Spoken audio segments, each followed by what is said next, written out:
আসসালামু আলাইকুম। টসলাইটের নতুন ভিডিওতে আপনাদেরকে স্বাগতম জানাচ্ছি।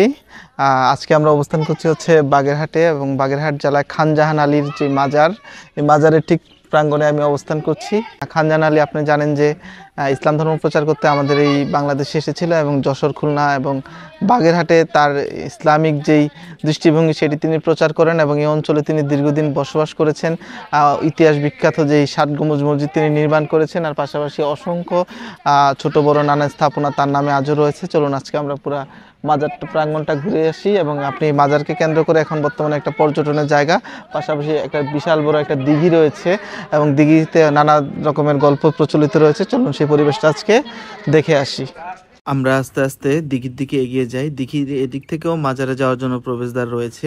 সো এই দিঘিতে প্রায় শতবর্ষী 2টা কুমির ছিল, কালা পাহাড় এবং ধলা পাহাড়। মানুষ এসে এদেরকে খাবার দিত, মুরগি দিত এবং এরা ডাকলেই চলে আসতো এবং এদেরকে নিয়ে নানা প্রকার একটা পর্যটকের আকর্ষণ ছিল। এবং বলা হয় যে খান জাহান আলী এটি প্রায় 500 থেকে 600 বছর আগে এই কুমিরের প্রথম জাত এনেছিল এবং তাদেরই জাতটা এই কালা পাহাড় এবং ধলা পাহাড়। তো এখানে মাছগুলোকে দর্শনার্থীরা খাবার দেয় এবং দর্শক দেখেন দিঘি পাড় থেকে পুরা মাজারের ভিউটা। তাছাড়া এখানে মাজারকে ঘিরে নানা প্রচলিত গল্প চালু রয়েছে। একজন মুরগি নিয়ে এসেছে মানত করে, আপনি দেখেন সেই মুরগিটাই আবার তারা যখন চলে যায় সঙ্গে সঙ্গে একজন কুড়ায় নিয়ে আবার বিক্রি করে সেটাকে। এইটা আসলে জানি না কতটা সত্য, তবে মানুষ এই এলাকায় বিশ্বাস করে। পাশাপাশি গোসল নিয়ে কিছু কথা আছে, এই দিঘিতে গোসল করে অনেকে নানা প্রকার মানত করে। আর তার চেয়ে বড় বিষয় হচ্ছে খাবার খুব দারুণ। এখানে বেশ কিছু খাবার সন্ধ্যার পরে বসে এবং এছাড়াও চুটপুরি ফুচকাও পাওয়া যায়। আর মেইন গেটের বাইরে অসংখ্য দোকানপাট রয়েছে দর্শনার্থীদের জন্য।